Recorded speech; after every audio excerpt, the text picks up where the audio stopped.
Olá, bom dia. Estamos iniciando mais um Live Berk. Hoje nós contaremos com a presença da associada, a doutora Joiciane Bezerra de Menezes. Oi, Fernanda. Oi, Fernanda Barbosa. Um beijo. Eu vou chamar já já a Joiciane Bezerra de Menezes e a gente vai tratar sobre responsabilidade civil e vacinação. Um tema que, sem sombra de dúvida, tem chamado aí bastante atenção nos últimos dias, em virtude da imunização obrigatória ou não da Covid-19. Então, vou chamar a Joiciane para que a gente possa iniciar a nossa conversa. Vale lembrar que durante essa live, né, ela tem como objetivo ser algo extremamente informal, então vocês podem fazer perguntas, seja aqui pelo chat ou no quadradinho onde consta o ponto de interrogação, fiquem à vontade. E é um tema que, sem sombra de dúvida, suscita muita polêmica, bastante discussão, e é por isso que a gente vai contar hoje com a presença da professora Joiciane Bezerra de Menezes. Boa prova para os seus alunos, então, Fernanda. Eu estou esperando a professora Joiciane entrar, então já já eu convido a professora Joiciane. Ela já estava nos aguardando, mas acho que ela ainda não entrou aqui na nossa live. Finalmente a professora Joiciane entrou. Vamos dar início a mais uma live do IBERC. Obrigado, Nelson, nosso presidente do IBERC. Já estou conectando. Bom dia, Joiciane, tudo bom? Bom dia, tudo bem, Vitor? Você está bem?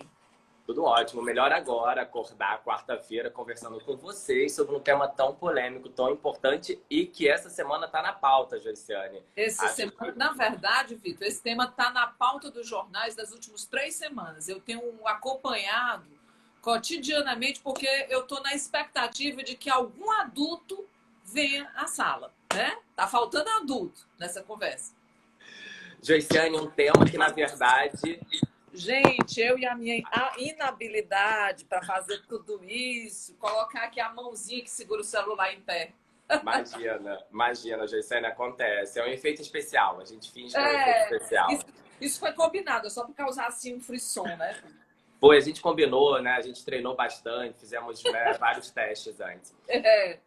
Joiciane, na verdade, vacina é um assunto que está na pauta no Brasil desde o início do século passado, né? Desde a revolta da vacina, que a gente discute sobre isso. Parece que a gente está se avizinhando da segunda revolta, né? Exatamente, mais de 100 anos depois, e a pauta continua a mesma, vacinação obrigatória ou não. Joiciane, antes de começar, na verdade, né, a tratar sobre o nosso tema, responsabilidade civil e vacinação, você é mais uma das associadas do IBERC que eu brinco que dispensa apresentações, mas de todo modo, né, eu tenho que cumprir aqui um certo protocolo, apesar da nossa conversa ser bastante informal. A Joiciane é doutora em Direito pela Universidade Federal de Pernambuco, mestre em Direito Constitucional pela Universidade Federal do Ceará. Atualmente é professora da Unifor e da Universidade Federal do Ceará também. E aí a minha primeira pergunta para vocês, Joiciane, a gente sempre tenta fazer uma pergunta para fugir um pouquinho do tema da live. É como você consegue fazer tanta coisa. A Joiciane, ela é envolvida em 455 projetos, ela publica não sei quantos artigos por ano, ela tem, né, dá aula em várias instituições, diversas palestras. Então, assim, a minha pergunta para você é uma pergunta de alguém que sempre te admira muito. Então, antes de mais nada, registro aqui meu agradecimento em meu nome, em nome do IBERC, em nome do professor Nelson, do presidente do IBERC. Você sabe que eu, né, te acompanho já há muitos anos, né, academicamente, e mais recentemente a gente tem tido mais contato no âmbito pessoal. Mas essa acho que é a minha pergunta é de muitos estudantes. Como que você consegue dar conta de tanto projeto, Joiciane? Vitor, agora você me pegou, para você não tinha combinado comigo essa pergunta. Essa pergunta é uma pergunta surpresa, Joiciane, para todo mundo. Gente, eu não sei. Assim, eu não sou diferente de você, da Ana Carolina, do Nelson, né? Eu acho que tem acontecido alguma coisa. Acho que a gente tomou vacina, né? Então a gente ficou assim bem de saúde. E aí tem dado para administrar a vida. Por outro lado, realmente é uma rotina que nós nos imprimimos que é bem enérgica. Na verdade, a pandemia, inclusive, tem passado, de certa forma, um tanto despercebida, porque a gente não tem tido tempo para pensar o caos que essa pandemia trouxe, né? A gente está fazendo coisas e assim, se as palestras presenciais nos tomavam tempo, as lives agora absorvem todo o tempo que a gente tem, né? Quer dizer, quando você não está desenvolvendo um trabalho mais objetivo. Por exemplo, eu estava aqui, eu atrasei um pouquinho porque eu estava tentando encontrar o oficial de justiça para fazer uma busca e apreensão agora. Né? Então, um colega do escritório está lá no fórum e eu vim direto para cá para daqui a pouco voltar e tentar isso aí. Mas realmente, Vitor, é de se pensar, né? Esse momento a gente se julgou nessas discussões que têm sido cada vez mais plurais, mais profícuas. Eu quero até parabenizar assim, com todo a minha admiração ao Nelson Roosevelt pela iniciativa do IBERC e um instituto que se expandiu de maneira tão democrática pelo Brasil inteiro e tem sido muito profícuo dessas discussões da hora, né? A revista do IBERC já está aí a pleno vapor, uma revista estruturada, organizada. Daqui a pouco vai chegar nos altos níveis do Qualis. E, então, não é uma característica minha, não. Eu acho que muitos de nós, além dos projetos que já eram comuns a essa época, aliás, a esse momento em que a vida era presencial, agora a gente combina os problemas e as tarefas, os afazeres da vida presencial com a vida virtual, né? Quase um Second Life aqui. Bom, Joiciane, então agora que a gente saiu dessa pergunta, que normalmente a gente foge um pouquinho do tema da live, a gente vai voltar a tratar de responsabilidade civil e vacinação. E um tema que já tem, né, talvez nos preocupado ao longo dos últimos anos, e é bem anterior à própria pandemia, é um movimento que surgiu, né, em determinados segmentos, principalmente alguns pais, e isso tomou uma certa forma na internet. Eu me recordo que, basicamente, em 2014, 2015, nós já tínhamos alguns grupos mobilizados em alguns sites, redes sociais, sobre, né, vamos assim dizer, essa repulsa que alguns pais começaram a ter à vacinação obrigatória, né, em alguns casos. E aí eu queria, na verdade, acho que eu vou fazer aqui logo, né, 3 colocações ou 3 reflexões com você. Primeiro, por que o brasileiro, né, ou por que aqui no Brasil a gente tem, né, tanta dificuldade, talvez, em aceitar determinados valores científicos? E aí a questão da vacina, a gente brincou um pouco no início sobre a revolta da vacina, mas a questão da vacina é sempre uma questão, né? Ela é uma persistente questão aqui no Brasil. Segundo, né, até que ponto a gente pode falar que a escolha pela vacinação ou não está dentro do âmbito do poder familiar, da autoridade parental, e como que a gente pode pensar também na responsabilidade civil dos pais no caso de vacinação dos seus filhos. Eu acho que nós temos, assim, em nível mundial, avançando, crescendo esse movimento anti-vacina. E por razões ideológicas, por razões políticas, por razões religiosas, né?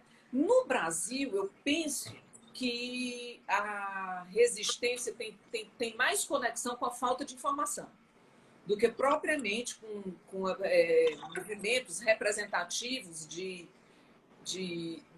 pessoas que, movidas por um ideal, por uma questão ideológica, recusem a vacina. E assim as fake news também têm cumprido o seu papel nesse mal-estar, né, generalizado, que pode ser muito perigoso. Porque, veja bem, há 20 anos nós recebemos um certificado de que havíamos extinguido o sarampo no nosso país. 2 anos depois disso, uma pessoa morre de sarampo. Agora, mais recentemente, 8 crianças vítimas também fatais de sarampo, quando essa doença tinha sido erradicada exatamente em virtude da vacinação. Eu tive sarampo na infância, mas os meus filhos não sabiam o que era isso, exatamente por causa da vacinação. Outro problema, Vitor, é que a minha geração conheceu a vacina e aderiu à vacina. Era um momento em que o próprio Estado patrocinava essa vacina, as campanhas anuais de vacinação eram bem eficientes e a geração, portanto, subsequente é uma geração que não conheceu as doenças. A geração, talvez você não tenha um amigo ou um parente que tenha sido vítima de poliomielite. E na época da minha infância, era possível que uma criança adormecesse, adoecesse e logo em seguida já estivesse acometida da poliomielite. Então, quando isso dista, né, quer dizer, como houve uma erradicação de várias doenças a partir da imunização, nós vamos agora ter um distanciamento daquilo que era problema. Então, de forma mais fácil, essas pessoas que não conheceram aquelas doenças vão se deixar guiar pelo temor de que a vacina faz mal, de que a vacina pode estar associada, a, por exemplo, ao autismo. Em 98 ou 88, não me ocorre agora bem, um determinado pesquisador publicou um artigo na The Lancet, né, dizendo que a vacina do sarampo podia estar associada ao autismo. E logo adiante se mostrou que esse estudo tinha sido uma fraude. O próprio pesquisador compareceu a público se retratando, contudo, o estrago se expandiu e o efeito persiste ainda hoje com pessoas que recusam a vacina em virtude do temor de que o seu filho venha desenvolver autismo. Quer dizer, a ignorância é uma triste protagonista no momento atual, né? que tem sido forte no fortalecimento dessa resistência à vacina. Que a cobertura vacinal da maioria dessas doenças que são enfrentadas pela vacina tem caído, né? Cerca de 20% nos últimos anos, o que é um risco. Eu estava até dando uma lida sobre esse assunto nos últimos dias, Joiciane, e encontrei que, na verdade, a vacinação obrigatória aqui no Brasil, ela começa para crianças em 1837 e para adultos em 1846, por causa da varíola. Então, assim, a gente não está falando de um assunto novo, pelo contrário. É um assunto antigo, né? E, né, a partir dessa desinformação ou dessa falta de informação, dessa ignorância que você tanto falou agora, a gente consegue pensar em mecanismos não somente de informação aos pais para que possam vacinar seus filhos, mas também em instrumentos de responsabilização em virtude da não vacinação? Sim, Vitor. A vacina, como você disse, é um problema, é um falso problema, essa obrigatoriedade da vacina. Porque, por exemplo, hoje você observa que os três poderes estão envolvidos nessa discussão tola da obrigatoriedade da vacina. O executivo já disse que não existirá vacina obrigatória. Outro gestor de Estado brasileiro diz que vai ter vacina obrigatória. Isso pode gerar até um risco de setorização do programa de imunização, que ele venha deixar de ser nacional e passar a ter políticas. Aliás, fazendo aqui uma correção, o Programa Nacional de Imunização, que é de 75, já na lei que o institui, prevê a vacinação obrigatória. Adiante, leis tratam de infração sanitária, como aquela que, por exemplo, aquele que se recusa a aceitar as políticas ou atender as políticas de vacinação para o enfrentamento dessas doenças contagiosas, como é o caso. Né? Isso é infração penal, do mesmo modo. Então, há muito tempo a obrigatoriedade da vacina na nossa legislação. Então, essa discussão dos chefes do Executivo Federal e até de alguns estados parece, mais uma vez, uma partida do Fla-Flu, né? Que seria a mesma coisa do isolamento, não isolamento, cloroquina, não cloroquina, a ponto de se pensar o seguinte, está na hora de chegar um adulto na sala. Porque essa mesma confusão ela vai se expandir para as famílias e leva, muitas vezes, à judicialização de questões como essa. Os pais não decidem, que é conflito, divergem quanto à vacina. Aí lá vai levar a matéria ao judiciário, mais uma vez mostrando a falta do adulto na sala. Então, essa confusão perde a razão, a ponto de agora, além do executivo, o legislativo, recentemente, pelo presidente da Câmara, disse: é necessário que a gente entre em acordo, em sintonia sobre esse tema, sob pena do judiciário decidir, e o presidente do STF já anunciou, né, esse problema, e o judiciário adiante ser chamado de ativista. Quer dizer, na falta de decisão, algum adulto tem que decidir. Nos últimos anos, o STF parece ter sido esse adulto, né? Porque a vacina obrigatória já é pauta do STF, antes mesmo da Covid-19. Agora, em relação à discussão da Covid, chama atenção, né, Joiciane, como que a gente tem ido de um polo ao outro de maneira tão rápida, porque a Lei 13.979 que foi a primeira lei de medidas de enfrentamento à Covid, Já não somente proibia. estabelecia restrições como quarentena e isolamento, mas também a vacinação obrigatória. Parece o seguinte, que as pessoas vão agindo, e aí eu me entristeço bastante, acho que isso parte da angústia de muitos brasileiros. Os nossos dirigentes não estão preocupados, parece-me, com a política de saúde, né? Quer dizer, com a política sanitária, mas sim defender uma postura para fins políticos. Isso é uma leitura que eu faço, mas assim, com muito descontentamento, sabe? Muito entristecimento. Pegando um gancho, né?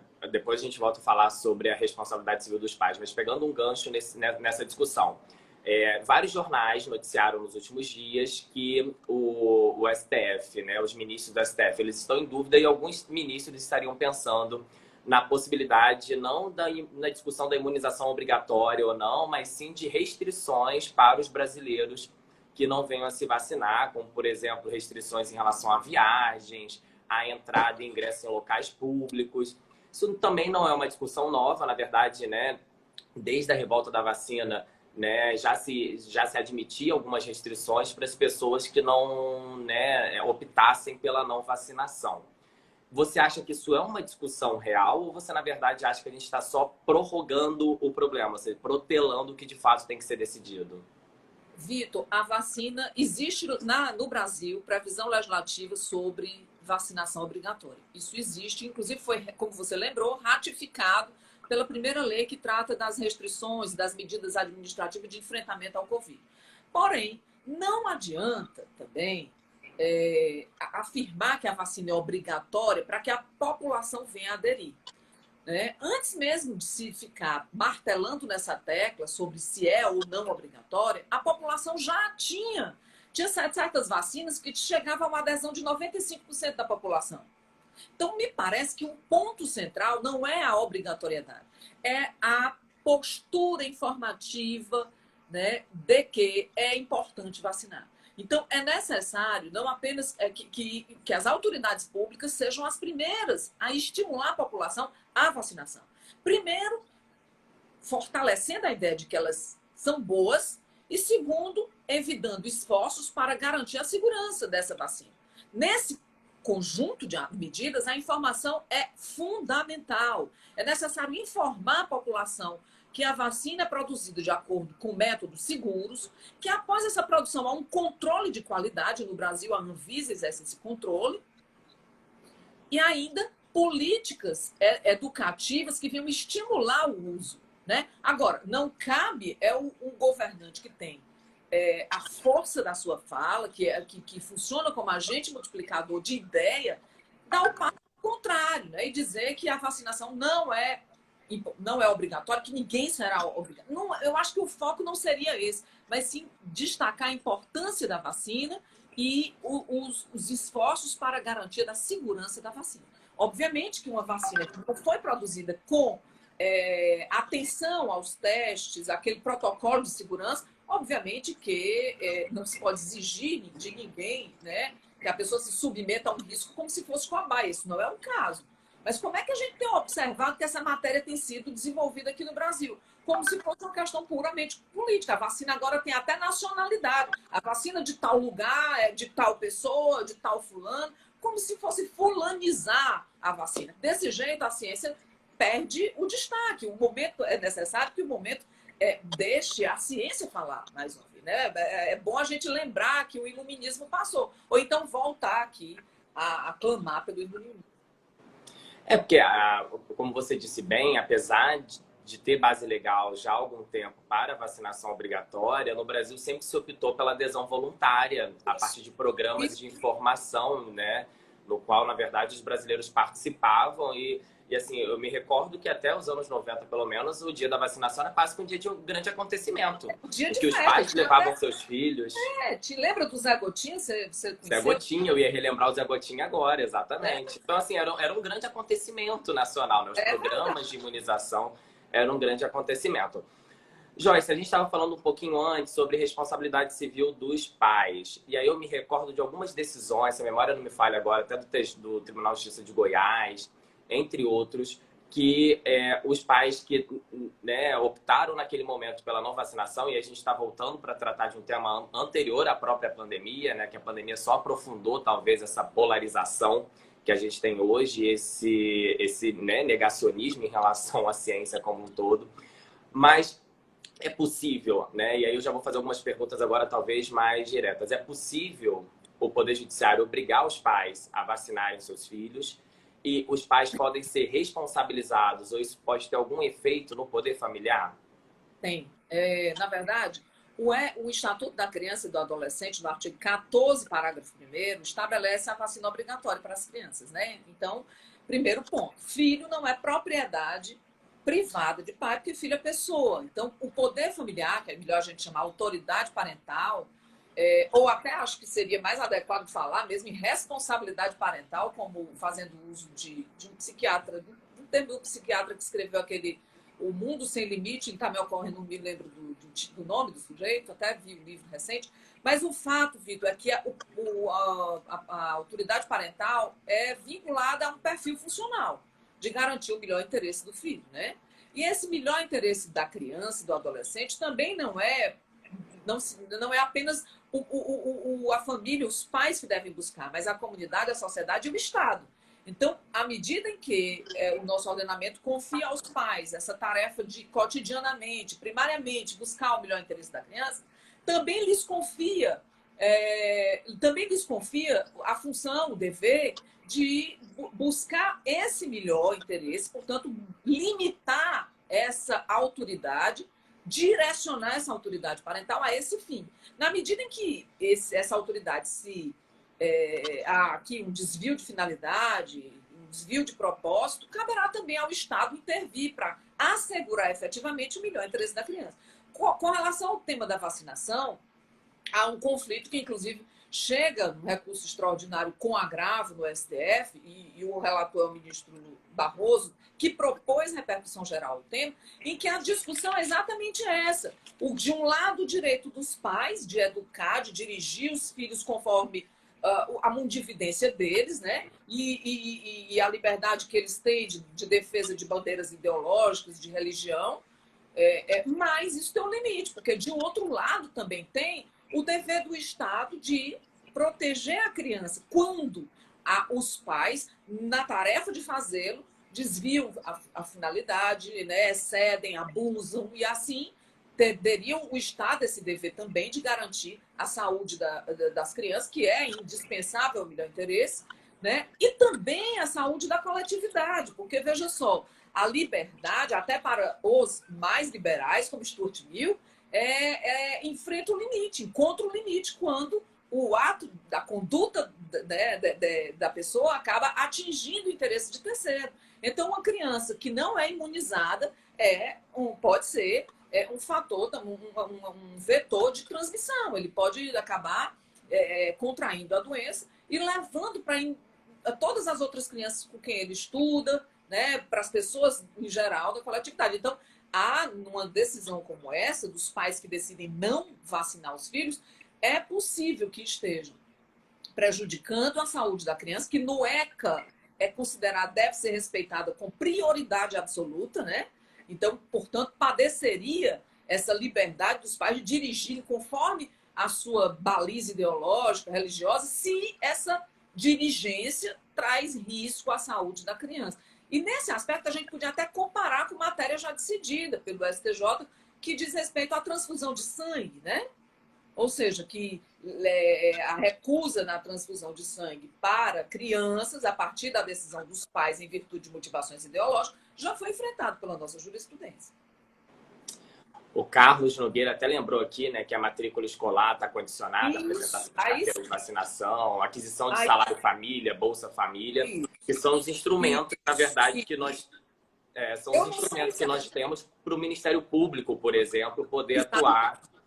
Aí eu não sei, sabe assim, quando a gente fala de limitar a liberdade, a gente estuda muito na academia a figura do paternalismo jurídico, né, Vitor? Até que medida o Estado pode me proteger de mim mesma ou proteger os pais e a família de uma decisão como essa, ou até mesmo os maiores, porque as crianças, realmente, o paternalismo é muito mais razoável, né? Um paternalismo mais intenso, porque em virtude do descuido dos pais ou dessa disfunção, né, no exercício do poder familiar, é possível que haja ali um risco para a vida da criança e considerando em especial fase de desenvolvimento, aí por isso a sua vulnerabilidade, o Estado vem a intervir. Mas quando a gente tem adultos, né, é possível também que o paternalismo jurídico, mesmo libertário, atue para proteger a pessoa de si mesmo. Mas voltando aos pais, a lei, e considerando aqui o que o Carlos fala, além de constituir uma infração administrativa e os pais poderem sofrer multas ou outras sanções, é também uma infração penal, também pode ser no plano do direito civil de família, mais especificamente, gerar suspensão ou até perda do poder familiar, né? Então, teria isso. Agora, quanto à responsabilidade civil desses pais em face dos filhos, a gente precisa observar os demais pressupostos da responsabilidade civil, né? Ou seja, há um ato ilícito em recusar essa vacinação. Se houver o ato ilícito, ou seja, se a pessoa propositadamente não vacinou, né, por entender que a vacina não seria o caso para aquele filho, enfim, para prestigiar outro valor que não a saúde do filho e da coletividade, haverá, portanto, sanções. Agora, há um ato ilícito nesse caso. É preciso que a gente considere, de outro modo, que também algumas pessoas têm dificuldade em vacinar os filhos. E aí eu vou me referir mais especificamente às mulheres que exercem esse cuidado mais a miúde. No Brasil, elas exercem maior controle até desse cartão de vacinação da criança. E quantas vezes essas mulheres trabalham jornadas exaustivas de trabalho, cumprindo um expediente nesse horário no qual os postos de vacinação funcionam. Então, seria interessante que esses postos também pudessem abrir, não apenas no período das campanhas, para que esse público viesse a ser alcançado, né? Agora, nas campanhas também tem vacinação até no domingo, mas fora delas é respeitado o horário de funcionamento do posto. Em outras situações, a vacina falta. Então, excluindo, obviamente, esses casos, mas enfocando aqueles nos quais os pais têm uma escolha pela não vacinação, isso seria um ato ilícito, considerando toda essa base legal que a gente citou, aí os filhos, sem dúvida, poderiam demandar responsabilidade civil, no meu caso, na minha leitura, se houver o dano, né? Se houver o dano, eles poderão fazer isso em face dos pais, havendo o ato ilícito, a gente já mostra que há, havendo o nexo causal entre esse ato ilícito e o dano, e obviamente o dano, esses filhos poderiam demandar contra os pais, inclusive depois da sua maioridade, né? Joiciane, tem até uma pergunta aqui do professor Eduardo Dantas, que eu já vou fazer logo, né? E já, né, cumprimentando o professor Eduardo. Ele diz que o grande problema no momento não é o enquadramento legal da obrigatoriedade de vacinação, mas a segurança dessas vacinas relâmpago quando os próprios laboratórios estão pleiteando a isenção de responsabilidade civil. E a gente volta um pouquinho para as vacinas da Covid-19, né? No caso da Covid... Bom, então vamos fazer só aqui uma parte, uma nota, né? Nós temos vacinas que são tradicionais no nosso calendário. Mas essas tradicionais, Eduardo, têm sido renegadas. Tem a queda na taxa de vacinal, né? Nas taxas vacinais tem caído. Quando a gente tem agora a Covid, né, e a vacina que nem existe ainda, mas que já estão brigando sobre sua obrigatoriedade ou não, é preciso a gente considerar que a corrida pela vacina não seja uma corrida para essa excludente de responsabilidade. Claro que não. Nós não poderíamos admitir um tal fato. E nem tampouco que não se exerça o controle sobre a qualidade e segurança do imunizante. Seja ela chinesa, inglesa ou russa, é necessário que, chegando ao Brasil, haja o controle, como há o controle de todo medicamento. Então, o controle de qualidade da vacina é exatamente igual ao dos demais fármacos. E esse controle no Brasil é exercido pela Anvisa, que deve, portanto, exercer essa tarefa sem descuidar. Então, a gente, quando está falando de uma possível obrigatoriedade da vacina, claro que está falando de uma vacina que se pretende segura, né? Aí você diz, não, mas há menos de um ano não havia o processo de testagem, né? E será que essas 3 etapas de teste foram seguras, né? essa é uma questão a se pensar, mas devemos confiar, na ciência, né? Abandonar todas as teorias conspiratórias, é uma forma da China dominar o mundo, né? Acabou, o pink cérebro não está nessa conversa, né? E admitir também que não tem aquela coisa dos laboratórios criando novas doenças para vender. Enfim, vamos ser práticos. Apostando, e aí caberia sim a força dos líderes políticos, dos chefes dos executivos, né? Especialmente do chefe do Executivo Federal, em apostar no funcionamento da Anvisa e admitir assim, bom, o controle de qualidade vai ser feito, nós vamos ter, portanto, uma vacina segura, ou não vamos admiti-la, né?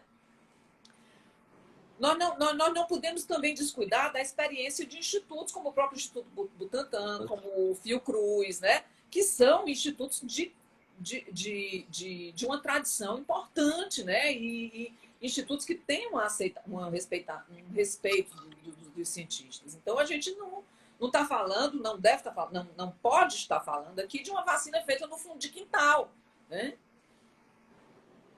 Joiciane, sobre essas exceções, e para a gente caminhar um pouquinho mais no nosso debate, surge o tema da responsabilidade civil em decorrência de evento adverso, né, pelo uso de determinado imunizante. Você tem particularmente um artigo, né, em coautoria com a Jamila Araújo Serpa, um artigo bem interessante que você analisou a responsabilidade civil da União pelos danos causados pela vacina contra a influenza A, né, que acabou gerando aí, em algumas situações, a síndrome de Guillain-Barré. E aí eu queria te ouvir um pouquinho sobre, primeiro, esse estudo que você fez, esse texto que você publicou, mas também sobre a responsabilidade civil ou não da União em virtude desses efeitos adversos. Então, vamos pensar o seguinte, todo remédio tem efeito adverso. Toda vacina também tem um efeito adverso. Cada vacina tem um informe técnico aqui no Brasil. E a H1N1, por exemplo, a cada uma das 21 campanhas anuais, houve uma atualização do informe técnico, no qual constam os efeitos adversos da vacina. Ou seja, você, quando toma um determinado medicamento, já tem lá a possibilidade dos efeitos colaterais, né? Os efeitos adversos são esses eventos que podem estar associados à vacina. Nesse artigo que você menciona, existe, entre os efeitos adversos da vacina contra H1N1, a síndrome de Guillain-Barré. É previsto lá no próprio informe técnico da vacina, quando o Ministério da Saúde divulga a campanha nacional chamando as pessoas para essa vacinação, essa imunização. Pois é, nesse caso, Vitor, a possibilidade de se desenvolver 0,09% é mínima. Mas se houver, a União tem o dever de reparar, conforme o artigo 37, parágrafo 6º da própria Constituição. Interessante ver dois casos que são precedentes no direito estrangeiro, que é o caso Gottsdanker versus Kuterleb e Reyes versus White Lab, também nos Estados Unidos, que deram ensejo a uma lei especial que trata a Lei Nacional de Compensação para Vacina. Ou seja, atribui até lá a responsabilidade do Estado pela vacinação ou por eventuais eventos adversos dessa vacinação. Isso entrou em vigor em 1988 e em 2014 foram distribuídos 2,7 bilhões em indenização, mas apenas entre 3.500 pessoas que se apontaram como lesadas. E como é que funciona mais ou menos isso? A própria documentação ali daquela lei, a própria lei, enfim, vai estabelecer quais são os eventos adversos. Na verdade, e documentos que vão complementar, né? Aqui entre nós, a própria vacina, o informe técnico diz quais seriam esses eventos adversos. E a jurisprudência brasileira tem observado que, ocorrendo aqueles eventos, qualificando aquilo ali como dano, conectando aquele dano à administração da vacina, né, do tempo que se espera que aquele evento se manifeste, a União, o Judiciário brasileiro tem concedido o dever, aliás, as indenizações nessa situação, né? Até porque o Programa Nacional de Imunização é gerido pelo Ministério da Saúde. A Anvisa é uma ente federal também, que controla a qualidade desse medicamento. Então, nós temos, portanto, elementos suficientes para sustentar aqui a responsabilidade da União.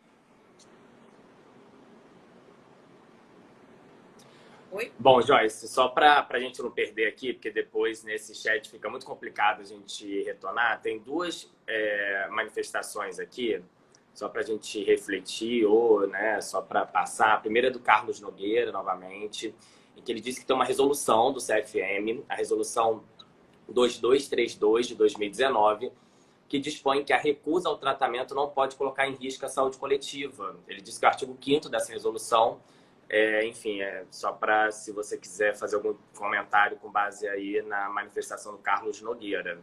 E assim, pode falar. Eu acho essa resolução do CFM, quer dizer, a gente, mais uma vez, o CFM querendo legislar, né? Quer dizer, já tem lei sobre isso. Já tem lei sobre isso. Na verdade, a liberdade, minha liberdade de recusar um tratamento, ela está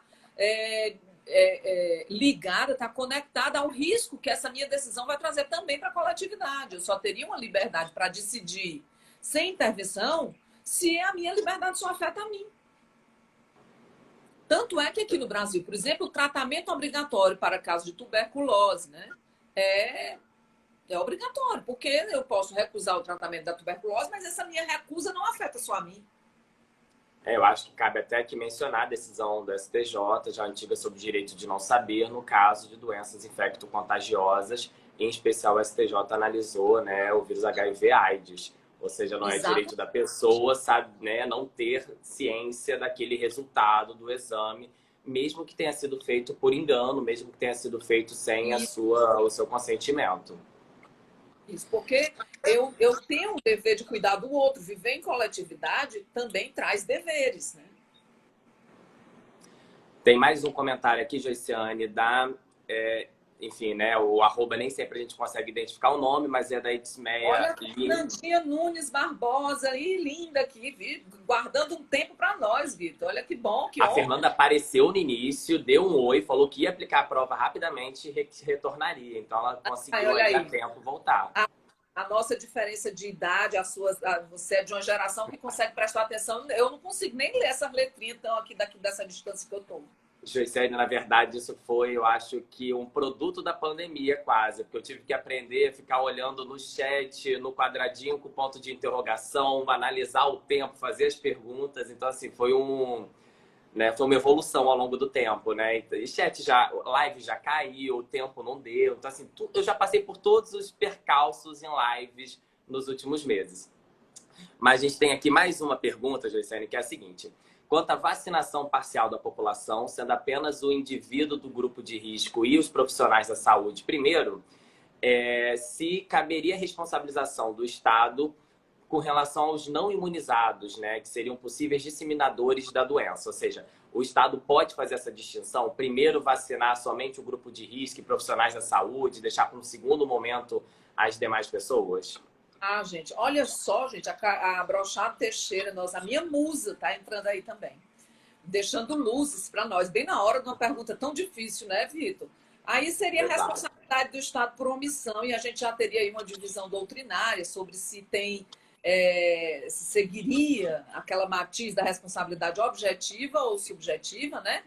Mas é necessário a gente trabalhar com o pé no chão. Não tem vacina para todo mundo. Eu imagino que não tem nem dinheiro, nem tem dose suficiente para todo mundo.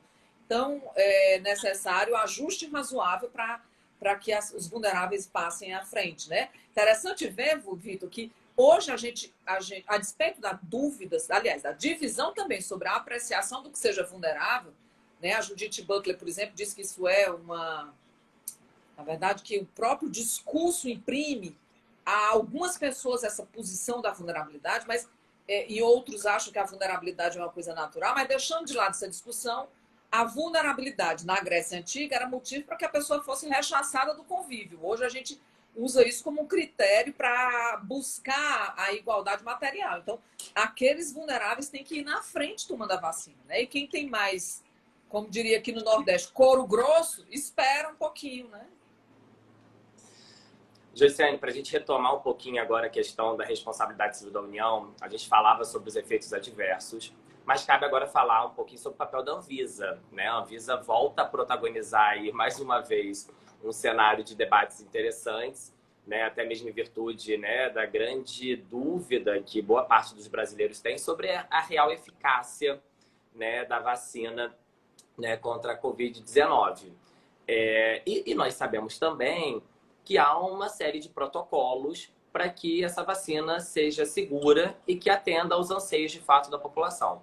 A União pode ser responsabilizada por eventual falha nesses mecanismos de análise de segurança em relação a essa nova vacina? Eu acho que sim, Vitor. Inclusive, quando a gente fala da nova, a gente vai fazer uma visão prospectiva, né? Mas com base nos julgados que nós já temos, o fato do controle da Anvisa tem trazido, sim, para isso a responsabilidade civil da União. Porque se não há o controle técnico adequado, caberia ali. Agora, nesse conjunto, nesse caldeirão de questões, né, que vão surgindo, é necessário a gente pensar. E o risco do desenvolvimento, né? Porque pode ser que o controle da qualidade, eu tenho até medo de dizer isso aqui numa live de tão pouco tempo para a gente não conseguir explicar direito, né? E a ideia sair o contrário, né, do que a gente está querendo dizer. Mas a Anvisa vai exercer o controle com base no estado da arte da ciência. Ou seja, nos dias atuais, com os recursos que a ciência permite em todo o mundo, não só aqui, né, é necessário observar que a vacina não está associada a tal e qual evento adverso. Então, o risco de desenvolvimento é aquele que surge sem que a ciência ofereça lentes necessárias para que ele seja observado. E assim, os efeitos vão se apresentando depois e sendo relidos conforme o avançar da ciência. Então, supondo que haja uma situação como essa, que adiante se observe um determinado efeito adverso que não foi possível, pelo estado da arte da ciência, ser identificado atualmente, será que persistiria a responsabilidade ou o risco de desenvolvimento seria um excludente de responsabilidade? Nós voltaríamos a uma questão também teórica, a saber se o risco de desenvolvimento é excludente ou não de responsabilidade. A doutrina brasileira se divide. Nós temos, eu acho que até o Marcelo Calixto tem um livro inteiro. Que estava no início da nossa live, inclusive. Estava, que bom. Então, se ele ainda tiver resistido ao tédio da minha fala aqui, um abraço para ele. Ele tem um livro inteiro que eu li com muita atenção, logo que ele publicou, acho que já faz uns 10 anos, né? Em que ele dizia que não era excludente de responsabilidade, que o nosso sistema albergava na sua unidade a responsabilidade civil pelo risco de desenvolvimento. O STJ decidiu um caso semelhante recentemente, admitindo o risco de desenvolvimento também como um fator de responsabilidade, ou seja, não o lia como uma excludente, né? Então, mas assim, então, haveria responsabilidade. Portanto, persistiria a responsabilidade numa situação dessa. Não cabe a legislação que venha mitigar, não é, Vitor, responsabilidade nesse momento. Mas nesses casos, Josiane, até um ponto muito interessante abordado pelo professor Calixto, que seria o prazo dessa responsabilidade, já que ela não poderia ser ad eterno, né? Você acha que também no caso de vacinação, em virtude dos riscos do desenvolvimento, seria importante estabelecer um prazo, um lapso temporal para a responsabilidade desses fornecedores ou não? Ou aqui a gente entra numa nova dimensão dos impactos à saúde? Eu acho que a gente entra num aprofundamento ainda maior, sabe, Vitor? Que a queima-roupa, já que essa pergunta você não combinou comigo, né? Então... Tá no seu roteiro o risco do desenvolvimento, Josiane. Não, mas eu digo... Eu tô brincando aqui, mas eu apostaria conjugando aqui com dano injusto, sabe? Eu acho que a gente não pode sacrificar nenhum dos corolários da dignidade da pessoa numa situação dessa, em face da coletividade. Mesmo que eu seja obrigada a tomar vacina, em nome quer dizer, que a minha liberdade de recusar o tratamento não seja alcançada exatamente em função do interesse da coletividade, porque essa minha escolha seria prejudicial, a coletividade, eu entendo que daí em diante a responsabilidade teria que persistir. Por quê? Porque se eu vier a sofrer um dano, seria um dano injusto. Ou seja, se eu, a partir dessa decisão coletiva de que a vacina é obrigatória, ou então da decisão procedimental, conforme as instâncias que tenham competência para fazer, tragam essa vacina como obrigatória, no momento em que se evidenciar o dano e a autoria, é que se contaria o prazo. Na verdade, eu acabei até, né, aprofundando um pouco nessa temática, porque os danos provenientes de uma vacina que de fato possam vir a afetar a saúde da pessoa imunizada podem ser danos permanentes, podem ser danos, né? E o cenário muda um pouco do que a gente estivesse falando, por exemplo, da produção da fabricação de um veículo automotor, né? Então, assim, a situação me parece ser bem dispara aqui. Né? Seriam danos existenciais. Então, assim, na medida em que se evidencia o dano e a autoria, obviamente, se qualifica aquilo como dano decorrente da vacinação, ou seja, quando a ciência puder identificar isso, eu acho que seria aí a contagem do tempo. Joyce, foi até um pouco a fala do professor Eduardo Dantas, mas eu também tinha colocado aqui em um dos tópicos a responsabilidade civil dos fornecedores, porque há uma pressão mercadológica, há uma pressão da sociedade para que essa vacina, e como ele chamou de vacina relâmpago, vou reutilizar aqui o termo que ele escreveu, de fato saia de maneira muito rápida, até porque a gente tem efeitos severos na economia, até porque as pessoas já estão em isolamento e quarentena, né, há um tempo razoável. Só que aí a gente entra, talvez, dentro desse cenário, um conjunto de atores, né? Não somente a responsabilidade civil dos fornecedores, que eu queria te ouvir um pouco. Só que essa compra dessas vacinas, ela é feita, né, aqui no Brasil pela União, sendo que agora por alguns estados, já que, inclusive, né, nós temos brigas entre chefes do Poder Executivo estadual e federal, alguns dizendo que será obrigatório em determinados estados, mas não obrigatório em território, né, federal. E aí o que eu queria te ouvir um pouco nessa linha a responsabilidade, ela seria, nos casos em que a imunização aqui vai ser feita pelo poder público, pela União, ou eventualmente caberia também a responsabilidade civil desses fornecedores, ou seja, de quem produziu a vacina. Caberia a União, né, eventualmente também ter uma ação regressiva contra esses laboratórios? Né? Eu acho que é uma pergunta que muita gente se pergunta quando a gente está tratando desse tema da vacinação. Como é que tem sido até agora, né? Quer dizer, quando você coloca os fornecedores, você evoca aqui a linguagem do Código de Defesa do Consumidor, né?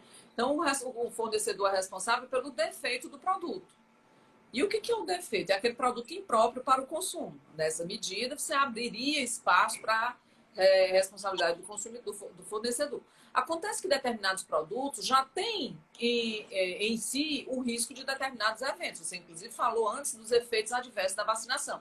Se esses efeitos são informados, então não teria como tratar de responsabilidade civil do fornecedor se ele produziu de acordo com a técnica adequada, com o procedimento adequado, o produto é adequado ao consumo, embora tenha aquele risco tolerável, né? Então, e é informado, não haveria como chamar a responsabilidade desse fornecedor.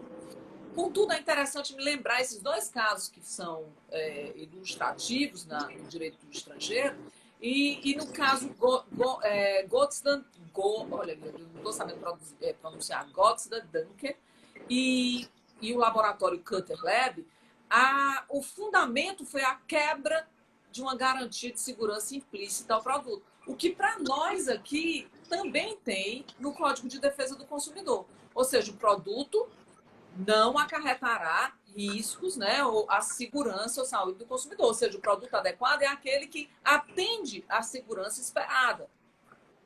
Mas veja só, um produto que diz exatamente a que veio e que informa devidamente, aqui uma informação efetiva, né, quais sejam os riscos que ele traz, a mim me parece que não poderia trazer eventual dano informado, a responsável não poderia chamar a responsabilidade do fornecedor. Ainda dentro dessa temática, e foi até o que a gente já falou de reação adversa, cada vez mais a gente tem uma judicialização de eventos adversos pós-vacinação. Né? Foi inclusive o tema que você tratou no seu artigo, especificamente da vacina contra a influenza A, mas nós temos outros casos. Febre amarela, né? Também. Nós temos outros casos como febre amarela, enfim. E aí, muito pautado dentro do seu artigo, né, e matizado com base no risco administrativo. Então, a responsabilidade seria da União exatamente com base no parágrafo 6º do artigo 37 da Constituição.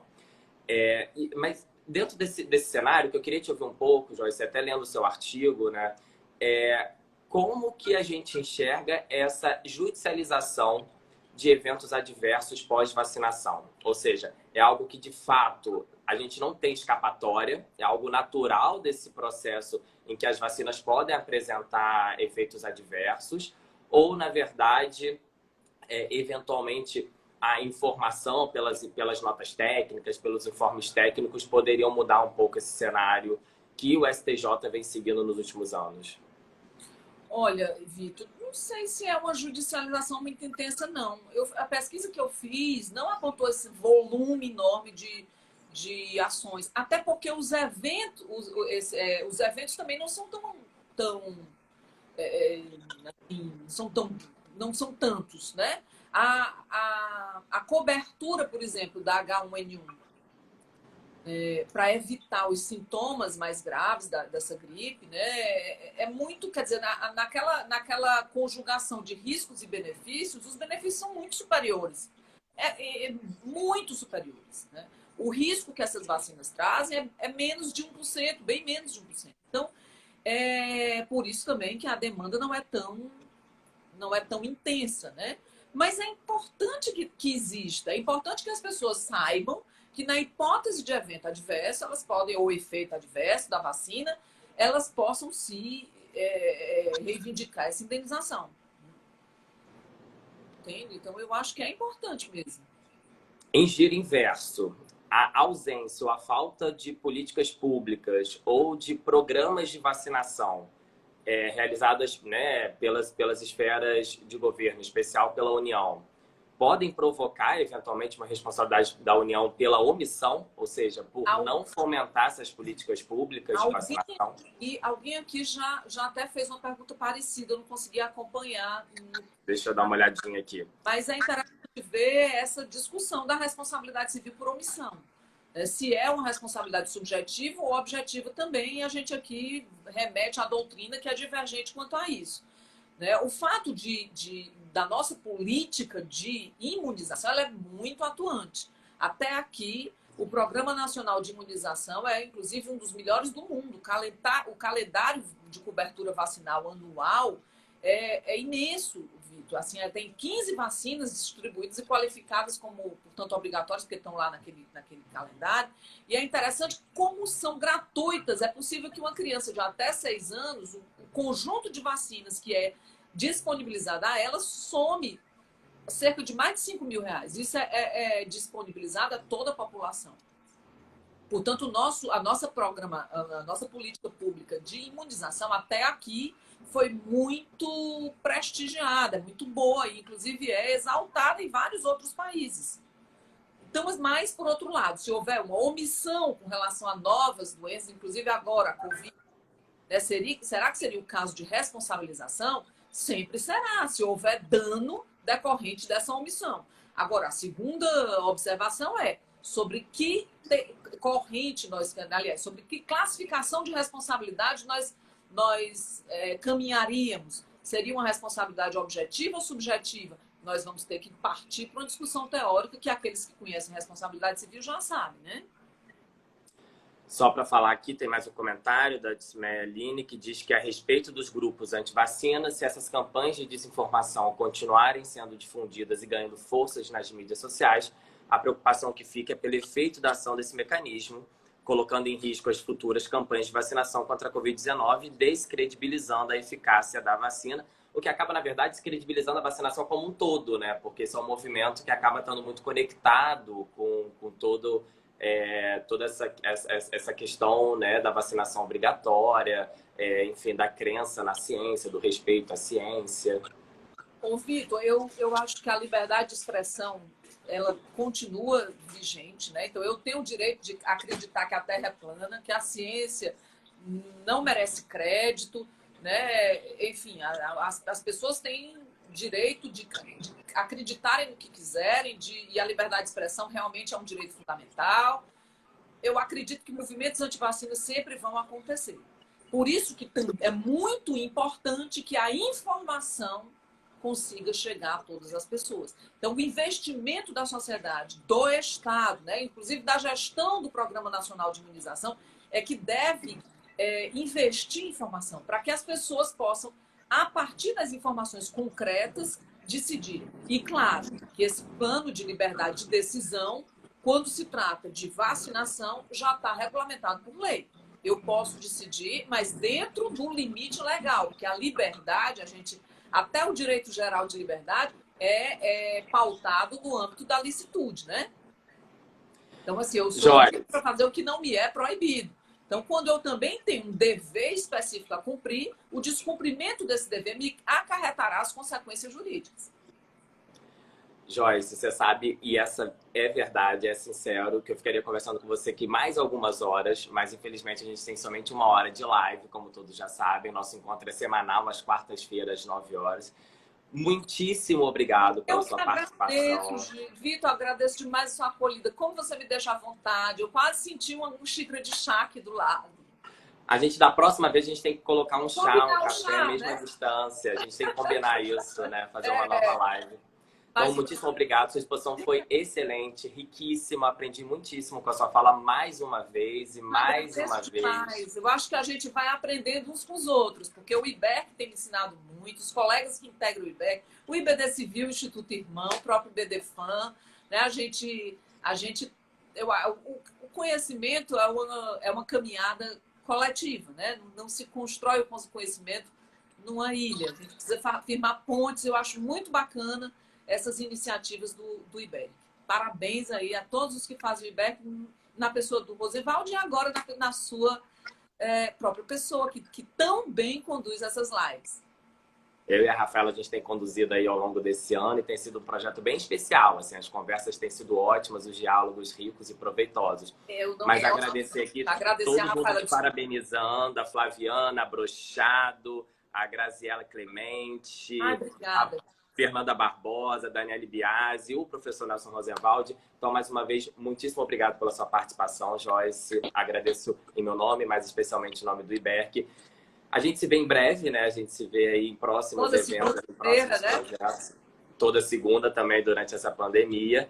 E aguardo todos vocês na semana que vem para mais uma live do IBERC, quarta-feira, às 9 horas da manhã. Joyce, tenha um excelente dia. Muito obrigado e até a próxima. Um abraço, Vitor. Um beijo grande. Até mais, gente. Tchau, tchau. Até a próxima semana.